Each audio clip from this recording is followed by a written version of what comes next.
progress. Suspect is headed toward the Thames. Hang on.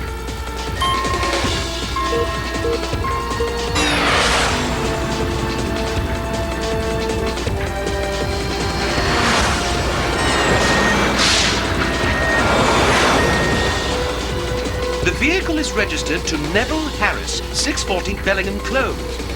Well-heeled neighborhood. He's gone! Set!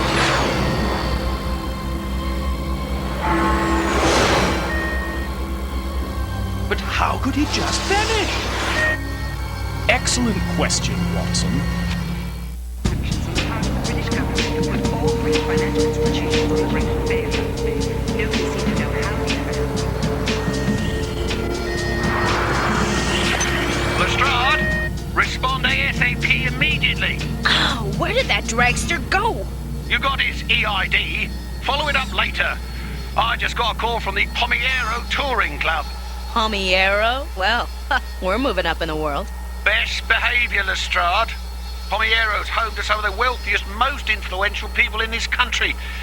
Just see what they want and try not to destroy anything. On my way. What is the Pomiero Touring Club?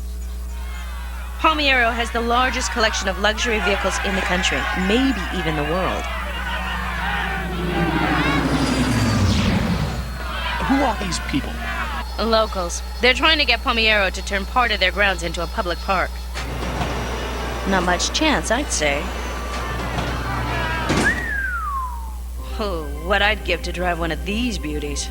The vandalized Napoleon Excelsior is here, Inspector. Perhaps you could apply your attention to it.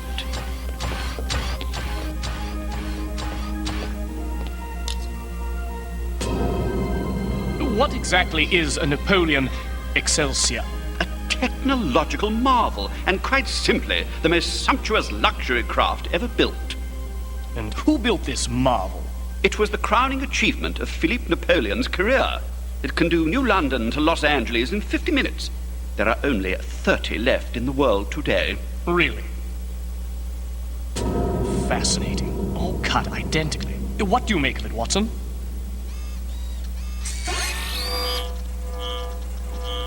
Only a sonic gem cutter makes that exact a cut.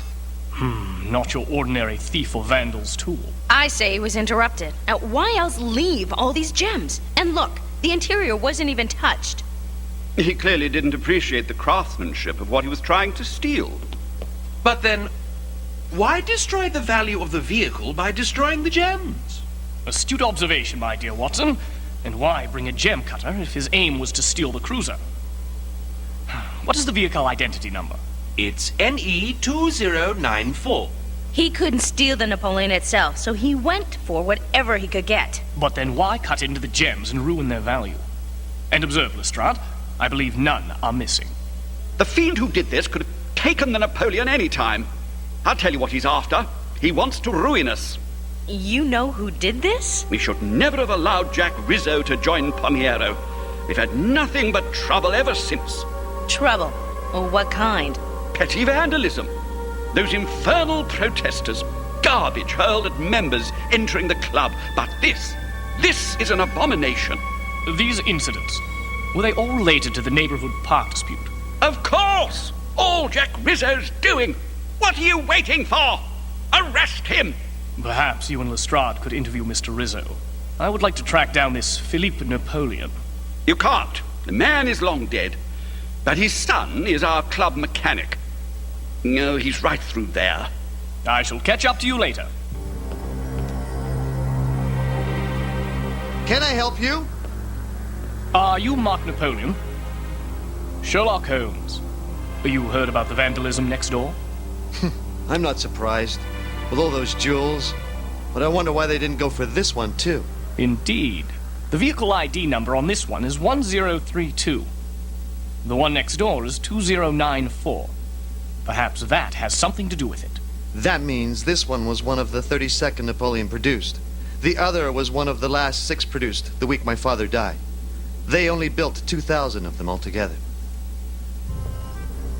Are all these your father's inventions? Yes.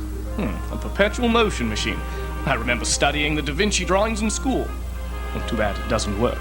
Father was fascinated with finding an endless power source. Curious that such a brilliant inventor would be interested in such antiquated notions. Unless... he was a gemologist, too. Many of these crystals he fabricated himself. I loved playing with them as a boy. Do you recall any other things he was working on? He thought the Excelsior would make him lots of money, but it was too costly to produce. What happened? He was under so much pressure. I was only 7, but I remember a lot of arguing between him and his production chief, Sam Timble. Father always had a weak heart. Pressure was just too much. And the company? Timble ran it for a time, but with sales floundering and my father dead, it soon went bankrupt. What happened to Timble? No idea. Last I heard, he went to Europe. You wouldn't still have your father's old production records, would you? That and everything he ever invented. The address is on the key. Thank you. Jack Rizzo. Watson, everything you got. He has a lengthy juvenile record. Served 5 years for credit fraud. How does he afford all this? He was an amateur drag racer until he won the lottery 2 years ago. He gets 3 million credits a year for the rest of his life. Inspector Lestrade, New Scotland Yard. Whoa! Yanni's a whole lot foxier these days. Please, come in. Impressive, ain't it? That isn't exactly the word I had in mind, Mr. Rizzo. My friends call me Jack. Lemon fizz? Mr. Rizzo, I've just come from the Pomiero Touring Club. You've been talking to Summersby, haven't you? Stiff's trying to nail the Napoleon on me, isn't he? You know about the vandalism? Word gets around. They just gave me the boot because I tried to buy the place and turn it into a public park. Back to the Napoleon, Mr. Rizzo. Did you try to steal it? Me? What a hoot! Come here. Now, why would I need another vehicle? You tell me. Lexington Repo. I know their Hov trucks anywhere. Behind on some hovercraft payments, are we? Excuse me, there's some kind of mistake. Lestrade, look!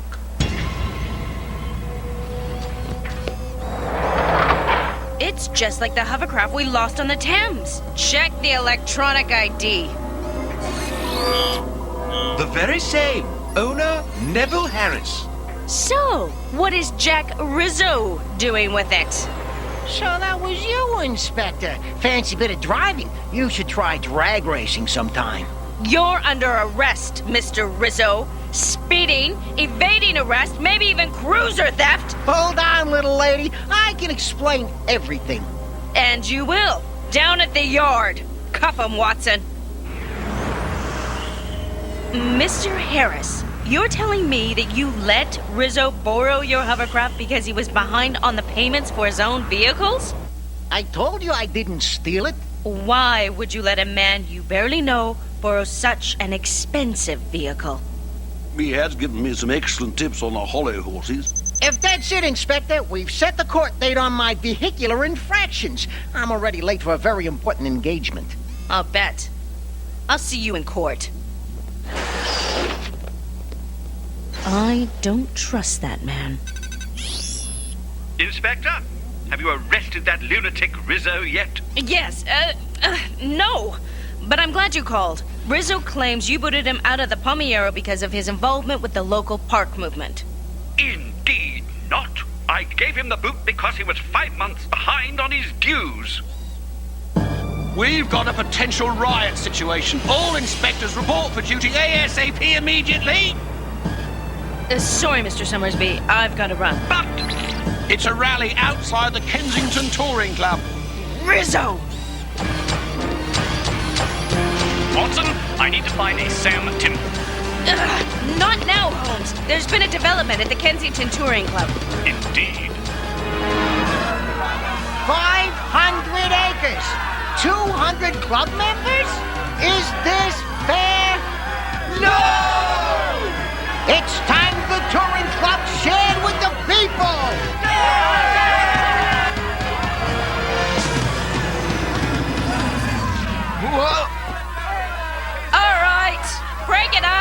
I bet this is Rizzo's doing. Find him. Holmes, Rizzo's at it again, trying to incite a crowd to riot. I believe you shall find larger crimes afoot here, Lestrade. I haven't found Rizzo, but I've discovered another Napoleon Excelsior has been vandalized. We'll be right there. The vehicle registration number should fall between 2095 and 3000. Good heavens, man! How did you guess? It's number 2098. I didn't guess, Watson. I deduced. Just as I have deduced the 4 other Napoleons with ID numbers above 2094 will also be vandalized if we do not find them first. Another touring club across town was just broken into. Same MO. Ugh, I should never have let Jack Rizzo back on the street. Forget Mr. Rizzo, Lestrade. How could he be at the rally and break into the club on the other side of New London at the same time? Lestrade, check the vehicle ID number on the newly vandalized cruiser across town. We must account for each of them. Watson, locate Sam Timble, and I suspect we can finally unravel this mystery. Where are you going? To Philippe Napoleon's warehouse. Believe me, Lestrade, this has nothing to do with the park protests, nor is it common vandalism. As I suspected, someone's tried to get in before me.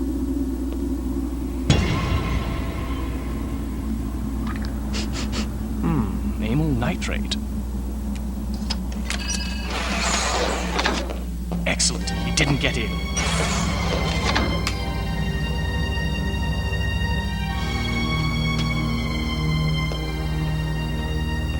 Computer on.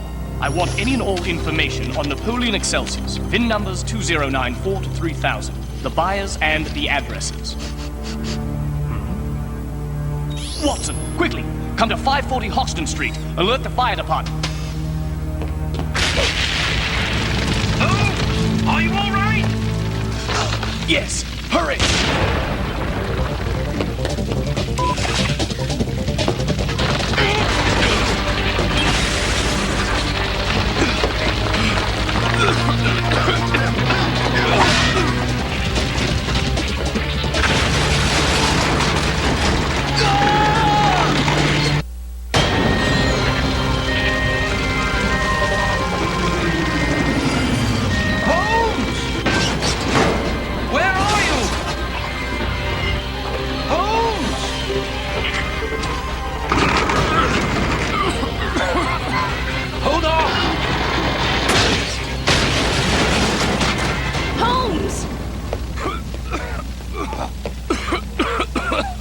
Well done, Watson. What did you find on Sam Timble? Does the man ever slow down? Timble went to Europe 20 years ago. There's been no trace of him since. Au contraire, my friend. Timble's a chemist now, but he served a long stint in a Spanish prison. He's had a rough go ever since. He has an unfortunate weakness for junk food, which isn't helping his high blood pressure one bit. How did you sort all that out from just a pair of shoe prints? I recognize this print from my study of current footwear. It is worn by inmates of the Spanish prison system. That he is still wearing prison shoes indicates he can't afford new ones. Note the ragged edges here and here. Chemicals must have repeatedly contacted the soles to dissolve so much rubber. Astounding, Holmes! That he managed to avoid detection for a full 20 years makes me suspect that most of that time was spent in prison, and perhaps under an assumed name. Earlier, I found a freshly used vial of amyl nitrate, primitive medicine for high blood pressure. And as for his fondness for junk food, behold, a fresh French fry.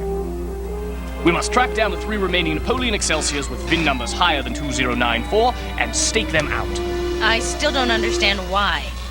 If you want to catch your man, Lestrade, that is how we shall finally do it. Watson here. I've just arrived to the Regent Touring Club. Everything seems quiet here. Same here at Pimlico. You sure this guy's gonna show? Be patient, Lestrade. I see him. He's already here. We're on our way. Careful, Holmes.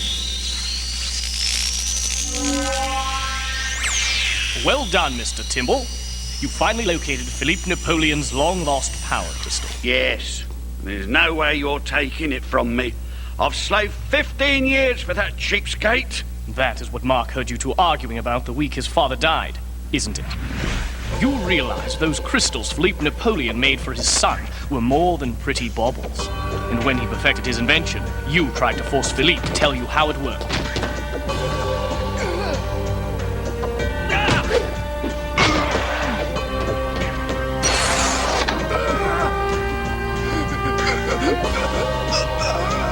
He had to hide it where it would be safe from you. But then he died and the company went under. I took his designs to Europe and tried to duplicate his work. But with no seed money, you resorted to crime to finance your experiments. 20 years in prison gave me time to figure out where the crystal must be. It's gonna make me a gazillionaire. Put it down, Timble. You're under arrest. Police! Oh! After him! Watson, quickly! The Excelsior!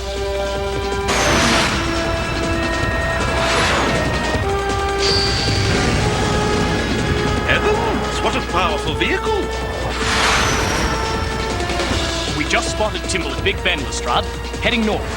Good. I'll cut him off.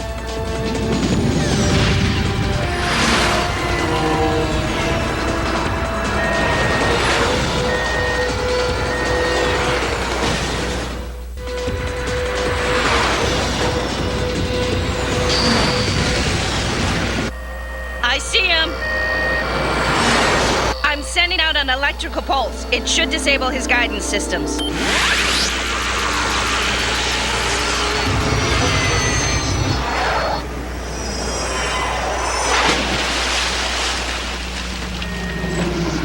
Freeze, Timbo. You're under arrest. Get me out of here! I can't swim!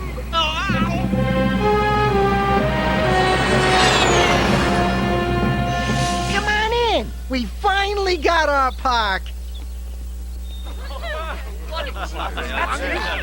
I still don't understand how you zeroed in on the power crystal so quickly. Simple fitting fact to theory, my dear Watson.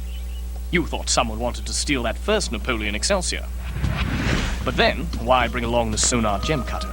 And why destroy the value of the vehicle? Lestrade suggested it was a jewel theft or a simple vandalism.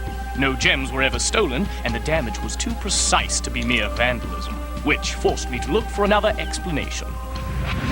When Mark Napoleon told me about his father's interest in perpetual motion machines, I began to wonder if our vandal was searching for something far more valuable than either the Excelsior or the gems. Perhaps his father had discovered a new power source. Mark remembered his father and Timble arguing that last week before Philippe died. And the fact only the last 6 cruisers built were being targeted led me to deduce that whatever it was Timble was looking for was hidden on one of them. Finally, my facts fit the theory. Nice piece of work, Sherlock. I owe you an apology, Mr. Rizzo. Forget about it, Inspector. You helped me get reinstated and got Summersby to go public. I misjudged your motives, Mr. Rizzo. Jack. Jack. Now I got just one more thing you can help me with. I want the park named Jack Rizzo Community Park. Got a nice ring to it, don't it? Come on, I bet you can get that old gasbag Summersby to do that, can't you? The prestigious Pomiero Touring Club changing their name to Jack Rizzo Community Park. Even the formidable Inspector Lestrade couldn't pull that one off, I'm afraid. Not when we still have a date in traffic court. Right, Jack?